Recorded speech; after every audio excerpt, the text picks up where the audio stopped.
What's up, YouTube, and welcome back to another review here at Thomas Opened, where we're taking a look at one of the beers from Brouwerij Noord's LagerLab pre-Prohibition series. It's their Philadelphia Cream Lager. It's definitely the first time I'm going to have a beer from this style. So the entire idea of the pre-Prohibition LagerLab beer series is that Brouwerij Noordt wanted to do 4 beers that are basically very much pre-Prohibition style, very old, forgotten lager types. And give them a new lease of life, I suppose. These are all one-offs. This is not a standard thing that they're going to be brewing for their core setup or whatever. But yeah, so this is the Philadelphia Cream Lager. All of these beers find their origins in Germany. All of these recipes were brought over by like German immigrants back to the States back in like the 1800s, in late 1800s, pre-Prohibition, early 1900s. They would be brewed a lot in America and kind of were forgotten afterwards when the Prohibition ended. So usually usually we're talking about cream ales. Cream ales would often be brewed as an ale, top fermenting, but have like cold conditioned lagering periods. Sometimes even from what I read would be they would add a lager yeast for the cold fermenting period. I have no idea if there were actual cream lagers that were brewed that were basically had lower fermentation techniques applied for the entire boiled yeast, like lager. You know what I mean? Words difficult. It's like my one day off this week, and I want to shoot out a few reviews. So basically my brain is going a bit too fast. You guys know what I mean. But anyway, for me, this is the first time for me having a beer in this style. I'm very curious. I like what Brouwerij Noordt does with their lagers. This is the second time they're doing the lager labs. Yeah, last year they took 6 classic Belgian styles, all top fermented, and brewed them with a bottom fermenting yeast, which is funny as hell. Had some really fun results in that one. So I'm kind of curious what's going to happen here. I'm probably going to have some very dirty glassware. Not too bad this time. Oh, okay, a little bit. So this actually pours very beautifully crisp and clear in such a way that you can definitely see that I do have a little bit of dirty glass mafia going on. If you look at that, that is clear as fuck. It has a beautiful like golden hue to it. Very like almost like the sun is out today. It's like 14. It's past 1400 hours, past 2 p.m. And but it's the autumn, so we already got a low falling sunset thingy going on. It looks kind of like that with a nice, slightly off-white head. So from what I understood, these beers can be kind of subdued, like not incredibly expressive in their maltiness and their hoppiness, but open to, as Wikipedia said, open to personal interpretation. I like that one. Let's see what this is. Let's see what this has in the nose. And Brouwerij Noordt, thank you for sending over these beers for me to try. Always appreciate it. Thank you very much. I also have to say, because of YouTube, this video was basically made possible and sponsored by Brouwerij Noordt. There we go. Got that out of the way. Let's see what she does.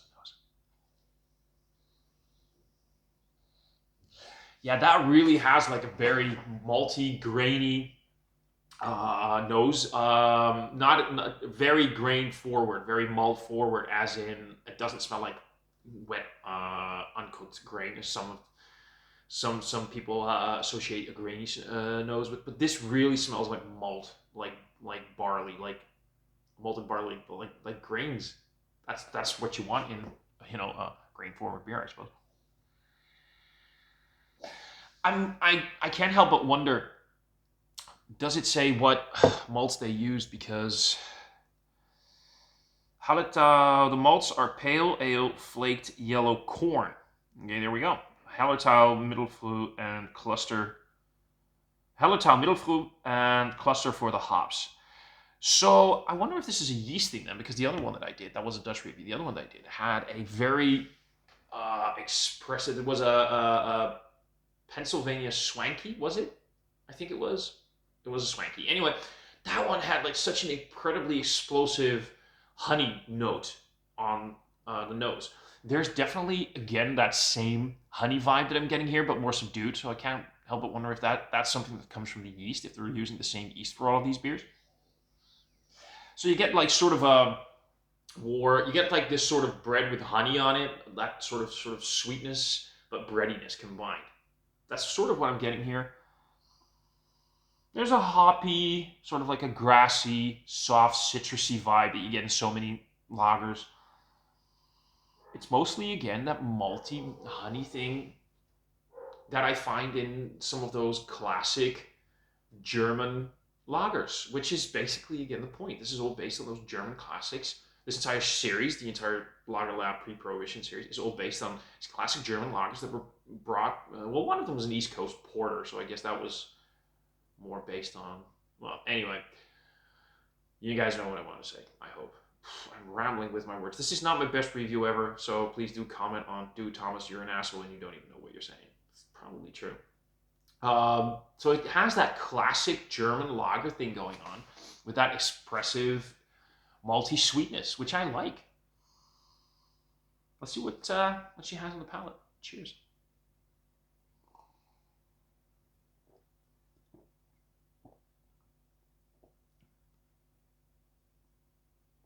Yeah. I mean, what else do you want me to say? It's malty bready. There's a soft mineral thing in the background.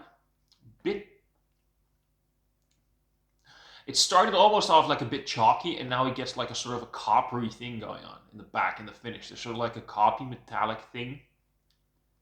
Nothing too aggressive. It's slight, but it's there. It's definitely there. The finish is quick, short, quick,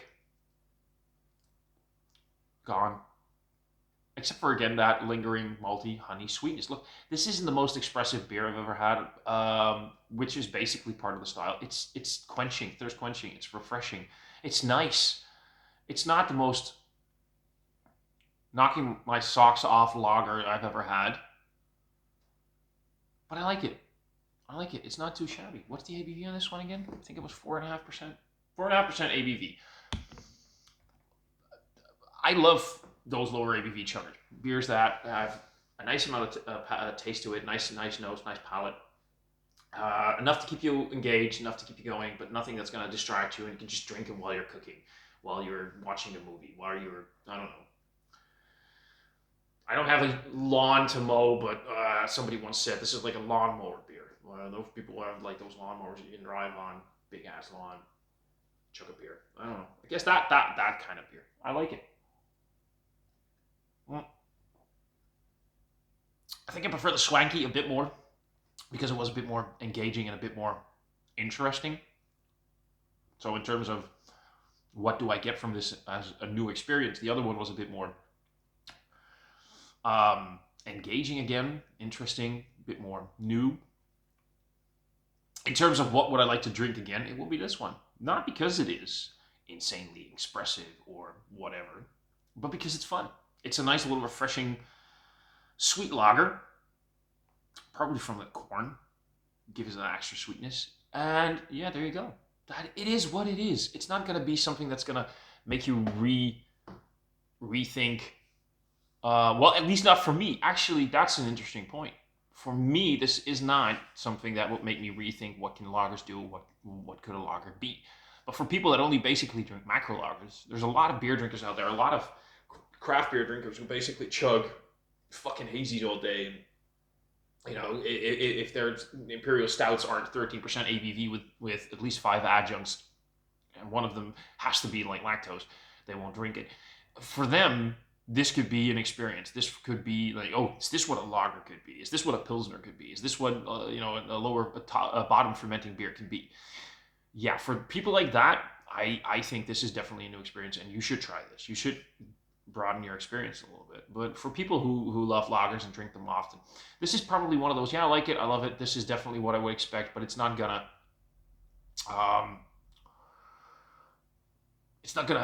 alter my perception of lagers. It's just up in that, line of, I like this, I would drink it, I would drink it again, I would buy it again. I haven't bought it, but you know what I mean. And there you go. It's nice, I like it. I'm looking forward to the other ones. There's a California Common and an East Coast Porter that I'm very, very curious about. Like, it's a porter for 4.5% ABV. You give me porters that are below 5%, I'll get interested. Especially if they're like bottom fermented, like Baltic porters and shit. Whoa, haha. Anyway, Brouwerij Noordt, again, thank you for sending this over. Nice new experience. I liked it, and I'm curious about the other two. And that's it for this review. If you liked it, click like. If you really liked it, hit that subscribe button. In the description box below, you're going to find links to all of my social media, link to the Dutch Beer Collective, link to mysterybeer.nl. Check out my buddies Gerben, Douglas, and Remy, which you can find through those two links. And I'll see you all of you in another review soon. Cheers.